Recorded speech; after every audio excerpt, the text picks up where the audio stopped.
جی السلام علیکم، آپ دیکھ رہے ہیں بک صاحب اور ہم بات کرتے ہیں کتابوں اور ادب کے حوالے سے۔ آپ سے گزارش ہے کہ ہمارے چینل کو ضرور سبسکرائب کریں،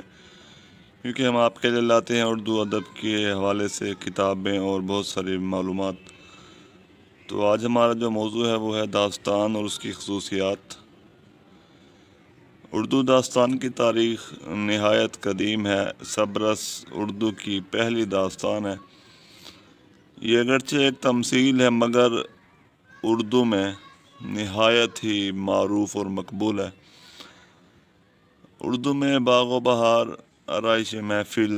طوطا کہانی، نثر بے نظیر، رانی کیتکی کی کہانی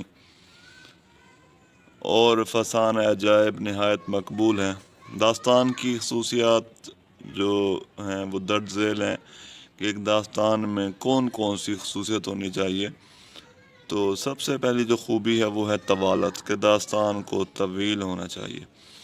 داستان ہمیشہ طویل اور کئی سو صفحات پہ مشتمل ہوتی ہے، جس میں ضمنی قصے اور کردار بھی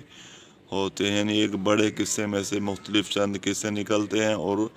چند کردار ضمنی طور پہ اس کے اندر شامل ہوتے ہیں۔ اس کے علاوہ داستان کا ایک نہایت ہی اہم حصہ ہے وہ ہے مافوق الفطرت عناصر۔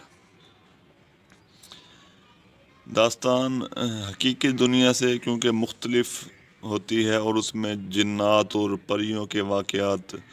بھی شامل ہوتے ہیں، تو اس وجہ سے داستان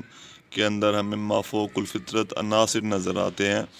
اور اس میں عام طور پہ کوئی بزرگ ہستی کسی کھوئے ہوئے مسافر کو منزل تک پہنچاتا ہے۔ اس کے علاوہ داستان کی ایک اہم خوبی کیا ہے کہ اس کے اندر اہم ترین واقعات کا بیان ہوتا ہے، کہ ایسے واقعات جو ہماری عقل سے ماوراء ہوں۔ داستان کا مرکزی کردار عام طور پہ کوئی انسان ہوتا ہے، اور وہ پھر شہزادہ ہوتا ہے یا کسی بڑے گھر کا فرد ہوتا ہے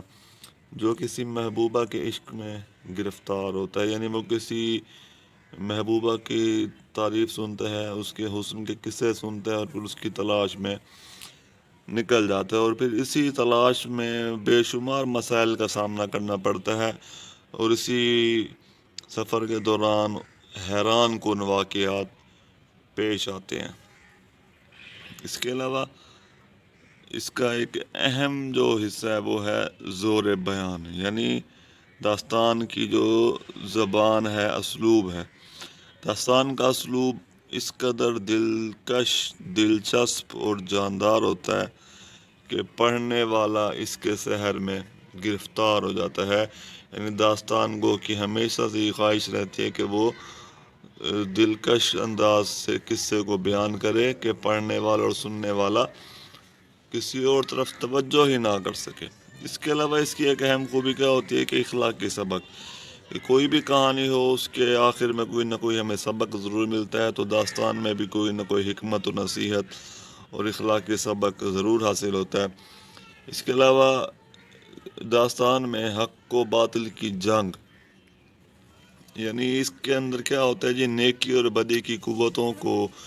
ایک دوسرے کے خلاف برسر پیکار دکھایا جاتا ہے، اور آخر میں صرف جو نیکی کی قوتیں ہیں وہ جی جاتی ہیں اور بدی کی قوتیں شکست کھا جاتی ہیں۔ اس کے علاوہ داستان کا ایک نہایت ہی اہم جو عنصر ہے وہ ہے ضمنی قصے۔ داستان میں کئی قصے ایسے ہوتے ہیں جن کا آپس میں کوئی تعلق نہیں ہوتا، مگر پھر بھی یہ بیان کردہ ضمنی قصے مکمل ہوتے ہیں اور صرف داستان کو طول دینے کے لیے بیان ہوتے ہیں۔ اس کے علاوہ داستان کی ایک اہم خوبی ہے جی کردار، یعنی اس میں کردار نگاری۔ داستان کے کرداروں کو مکمل اور بھرپور دکھایا جاتا ہے، یعنی نیک کو فرشتہ اور بد کو مجسم شیطان دکھایا جاتا ہے، یعنی اگر کوئی کردار نیکی کا ہے تو اس کو مکمل طور پہ نیک، اور اگر کوئی کردار برائی کا ہے تو اس کو مکمل طور پہ شیطان صفت یا مجسم شیطان دکھایا جاتا ہے، اور ہر برائی کا مرکز دکھایا جاتا ہے۔ اس کے علاوہ ہمارے پاس ہے کہ معاشرت کی عکاسی، کہ داستان میں ہمیں رسم و رواج، تہذیب و ثقافت کی عکاسی نظر آتی ہے، جیسے باغ و بہار میں میر امن نے دلی کی عکاسی کی ہے، دلی کی تہذیب و ثقافت کی عکاسی کی ہے۔ تو کوئی بھی داستان ہو اس کے اندر داستان کو اپنے علاقے کی تہذیب، ثقافت اور رسم و رواج کو ظاہر کرتا ہے، تو یہ بھی داستان کی ایک نہایت ہی اہم خوبی ہے۔ اس کے علاوہ دلچسپی، داستان کی اہم ترین خصوصیت اس کی دلچسپی ہے۔ حیرت انگیز واقعات کو اس قدر دلچسپ انداز میں بیان کیا جاتا ہے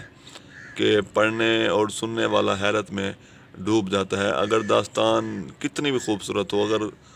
اس کی زبان و بیان میں دلچسپی کا عنصر موجود نہیں ہے، کہانی کو دلچسپ انداز میں بیان نہیں کیا گیا، تو پڑھنے والا اور سننے والا کہانی کو شوق سے نہیں پڑھے گا۔ تو دلچسپی داستان کی سب سے اہم ترین خوبی ہے۔ تو اس کے علاوہ داستان کی جو تعریف کی جاتی ہے کہ داستان کہتے کسے ہیں، وہ یہ ہے کہ لغوی معنی میں داستان قصہ، کہانی یا حکایت کو کہا جاتا ہے، اور اصطلاح میں داستان کسی